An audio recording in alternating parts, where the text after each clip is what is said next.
How are you using managed services differently today? Initially it was a support thing, then it was a stopgap, and then we identified a couple projects, and now it's evolved to become more strategic. I think early on we're probably a little more reactive than either of us would like, but that's the nature of the business some days. How is that evolving, and how are you leveraging your managed services solution differently today than early? I think the biggest thing that's changed here recently is working with the team.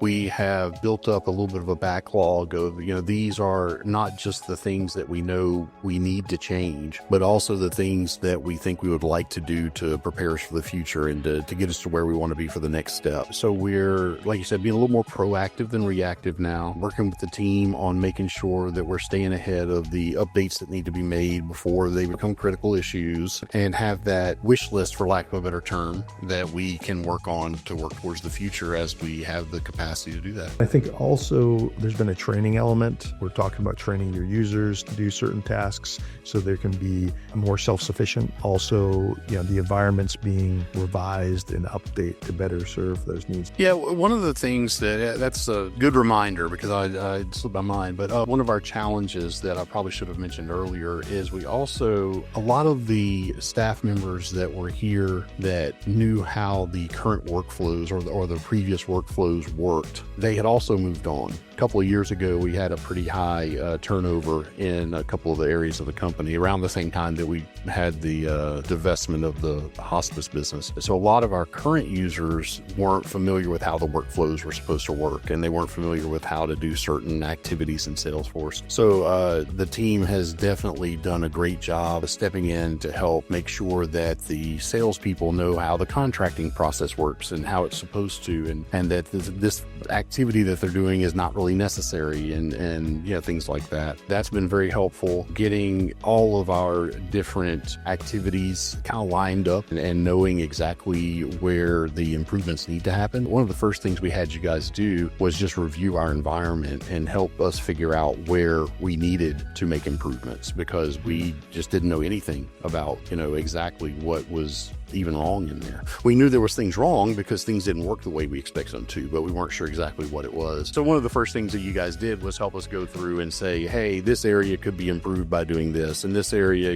hey, we're seeing that these things are going to be outdated on May 1st of this year, so we need to really kind of take care of that now, and things like that. And that helped us identify and prioritize some of the more urgent things while we built up a plan for some of the longer term things. Good. So we've talked about some kind of general aspects. Can we talk about a specific example of how managed services has helped you to overcome a specific business challenge or achieve a specific business goal?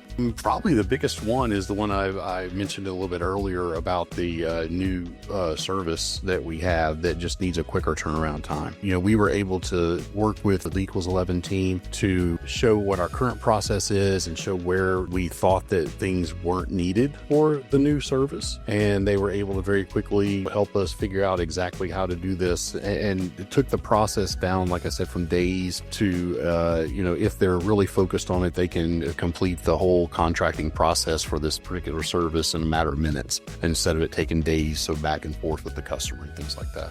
And that was done with your web development team too, so it wasn't... Right. Oh, that's a good point, yeah. We integrated an enrollment form on our website that brought in a lot of the information. That definitely helped with that streamline. So previously you would have an account rep go back and forth in the onboarding process, gather information, enter it into your system, gather more information, back and forth. And now effectively your customers can self-onboard. A big portion of it, right. Yep. That's exactly right. And the next step for us is we're going to make that even more streamlined, and the team's going to help us get there as well. So those projects are fun because when we can help you realize the amount of time savings that you're doing, because candidly, if you didn't invest in doing that, you would have had to invest in more people. And so there's a balance between how do we make our current business model work when we're bringing in our customers at a different rate of speed, as well as a different rate of what you're charging and the amount of business you're doing. So this allowed you to serve a market you weren't previously able to serve because we were able to streamline that process. I was even able to forward to the team a couple of days ago an email from one of the sales folks talking about how the new process rocked, and they were able to zip through these things in no time at all. I didn't see that. You'll have to forward it to me now. Yeah, I will.